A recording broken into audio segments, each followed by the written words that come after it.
सोच वही, स्ट्रैटेजी नहीं। आरजे साइमा, आरफा खानम शेरवानी, राणा अयूब, हुसैन हैदरी या गुलफाम हसन। बट वेट, गुलफाम हसन तो फिल्मी कैरेक्टर है। आपको सरफरोश फिल्म का गुलफाम हसन तो याद ही होगा। शायरी और गजलें सुनाने वाला एक किरदार जो अंत में आतंकवाद फैलाने वाला दरिंदा निकलता है। गुलफाम हसन ने गजलों का इस्तेमाल करके खुद को मॉडरेट दिखाने की कोशिश की और अपनी आतंकी एक्टिविटीज को चालाकी से छुपाया। वह उर्दू शायरी और कविता को एक नकाब की तरह इस्तेमाल करता है ताकि अपनी असली इस्लामी विचारधारा को छिपा सके। आज असली जमाने में आरजे साइमा जैसे लोग गुलफाम हसन नाम के क्लोन हैं। गुलफाम हसन का चोगा पहनकर आज बहुत सारे इस्लामिस्ट घूम रहे हैं जिनका मकसद है आतंकवाद को नॉर्मलाइज करना। कोई आतंकवादी दिखे तो उसे अपराधी कहना और फिर बताना कि उसको पहचानो मत, क्योंकि आतंकवादी का कोई धर्म नहीं होता। शायरी, पत्रकारिता, गजलें, बॉलीवुड गाने, ये सारे सॉफ्ट तरीके हैं फुल ब्लॉन टेररिज्म को फैलाने के या टेररिज्म को ढकने के।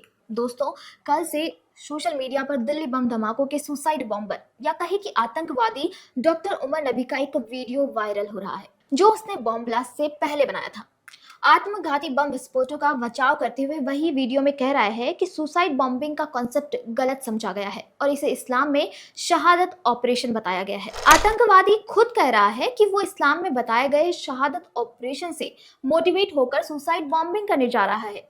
पर साइमा और उसकी लॉबी कल से शायरियां पढ़ पढ़ के बता रही हैं कि उसे इस्लाम से मत जोड़ो, उसके वीडियो को मत फैलाओ। आरजे साइमा को लग रहा है कि उमर नबी के वीडियो से खतरनाक है उसके वीडियो का सर्कुलेशन। कल से उमर नबी के वीडियो के सर्कुलेशन रोकने के लिए साइमा ने पोस्ट पर पोस्ट शेयर की है। वो कह रही हैं कि हमें अपराध की बात करने के लिए उसकी आइडियोलॉजी का कॉन्टेक्स्ट देने की जरूरत नहीं। मतलब आप स्ट्रेटजी समझो। साइमा चाह रही हैं कि आतंकवादी की आइडियोलॉजी एक्सपोज मत करो, क्योंकि जिसको वो अपनी शायरियों से ढकती है वो सबके सामने आ जाएगा। अपनी बात मनवाने के लिए वो एपीजे अब्दुल कलाम और मौलाना आजाद जैसे व्यक्तियों का नाम ले रही हैं। वैसे तो आरजे साइमा के आदर्शवाद में उमर खालिद और सरजील इमाम जैसे लोग शामिल रहते हैं, पर अभी टेररिज्म को टोन डाउन करना है, इसलिए उनको एपीजे अब्दुल कलाम और मौलाना आजाद याद आ रहे हैं। साइमा को मॉब लिंचिंग भी याद आ रही है। वो मॉब लिंचिंग की बात करके कह रही हैं कि क्या इसे भी रिलीजियस कॉन्टेक्स्ट के साथ जोड़ते हो क्या। मुझे पता है कि साइमा ये बात करके किस धर्म पर हमला करना चाह रही है, पर मैं याद दिला दूं कि गोधरा कांड में मजहब विशेष की भीड़ ने इकट्ठा होकर हिंदुओं को जिंदा जला डाला था, वो मॉब लिंचिंग थी। कश्मीरी हिंदुओं को मजहब विशेष द्वारा घेर कर मारना मॉब लिंचिंग थी। पालघर के भोले भाले साधुओं की हत्या मॉब लिंचिंग थी। तो साइमा उर्फ गुलफाम हसन जैसे लोगों से मैं कहना चाहूंगी कि आतंकवाद की समस्या को ढकने के लिए भगवा आतंकवाद और मॉब लिंचिंग की झूठी कहानियां बनाना बंद कीजिए। हमें मत सिखाओ कि कौन सा धर्म और कौन सा मजहब मॉब लिंचिंग करता है और कौन इनका समर्थन। वैसे यही साइमा, आरफा खानम शेरवानी, राणा अयूब के मैं पुराने ट्वीट और बयान आपको दिखाती हूँ जिसमें जब अपराधी हिंदू धर्म से होता है तो उसे नाम लेकर सजा दिलवाने के लिए चिल्लाती हैं, उस पर इस्लामोफोबिया का टैग लगा देती हैं और तो और साफ बोलती हैं कि ये भगवा आतंकवाद है। और जब यही बात किसी आतंकवादी पर आ जाए तो कहती हैं कि आतंकवादी का कोई धर्म नहीं होता, किसी के बाप का हिंदुस्तान थोड़ी है। सही बात है, जिनके बाप का हिंदुस्तान नहीं है वो यहाँ पर फट रहे हैं और जिनका है वो बेचारे मारे जा रहे हैं। और मरने वालों के रिश्तेदारों को आकर साइमा अपनी शायरी से पाठ पढ़ा रही हैं कि वो भले ही खुद बोल रहा है कि ये मजहब के नाम पर हुआ है, पर आप मत मानना। साइमा अपनी आरजे की नौकरी के जरिए इस्लामिक कट्टरता को ढकने का काम करती आई हैं और तब से कर रही हैं जब से दिल्ली दंगे हुए थे, और इसके लिए वे यूज करती हैं शायरियों का कि गूंज रही है कितनी चीखें, प्यार की बात कौन सुने। इनकी बहुत सारी बहनें भी है। इन बहनों में आती है राणा अयूब और आरफा खानम शेरवानी, जो भी यही काम करती है, जो दिल्ली बम धमाकों के आतंकवादी का नाम नहीं पढ़ पाती, पर जब आतंकवादी हिंदू हो तो फिर देखो कितना शोर मचाती है। कहती है कि हिंदू एक्सट्रीमिस्ट ने उनका जीना हराम कर दिया है। इनके एक भाई भी हैं, हुसैन हैदरी। हुसैन हैदरी बॉलीवुड में गाने लिखते हैं ताकि साइड में वो हिंदुओं के खिलाफ नफरत फैलाएं तो कोई देख ना सके।